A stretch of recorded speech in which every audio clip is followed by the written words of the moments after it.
समझना चाहूंगी आपका विश्लेषण क्या कहता है।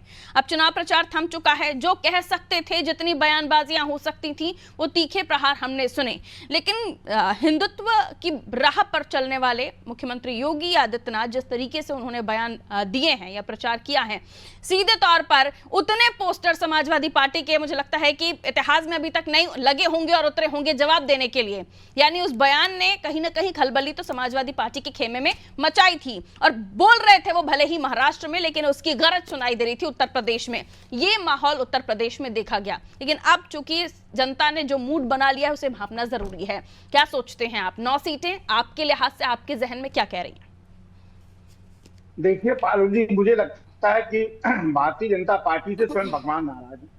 चाहे आप अयोध्या ले लीजिए, चाहे आप बद्रीनाथ ले लीजिए, बद्रीनाथ जैसी सीट आप उपचुनाव में हार गए, चाहे आप चित्रकूट ले लीजिए, भगवान से जुड़े हुए सारे जहां जहां आप चुनाव लड़े वहां आप चुनाव हार गए। आपको बात बटेंगे कटेंगे नहीं करनी थी, बात करनी चाहिए थी आपको कन्या सुमंगला योजना की, बात करनी चाहिए थी घर घर बिजली की, बात करनी चाहिए घर घर जल की, बात करनी, वो नहीं हो रही।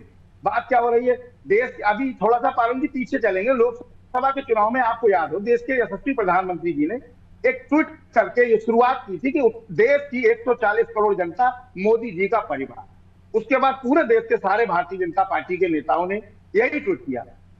आप प्रधानमंत्री जी का बयान आता है, एक रहेंगे तो सेफ रहेंगे। 140 करोड़ जनता जब आपका परिवार है तो किसको एक कह रहे हैं और किसको सेफ कर रहे हैं? इसका मतलब क्या है? दूसरी बात, आदरणीय उत्तर प्रदेश के मुख्यमंत्री योगी आदित्यनाथ जी कह रहे हैं बटेंगे तो कटेंगे। 140 करोड़ जनता जब आपका परिवार है तो बटेंगे, किसको काटना चाहते हैं, किसको बांटना चाहते हैं? जनता के मुद्दों की कोई बात नहीं करेंगे, सरकार की उपलब्धियों की कोई बात नहीं होगी।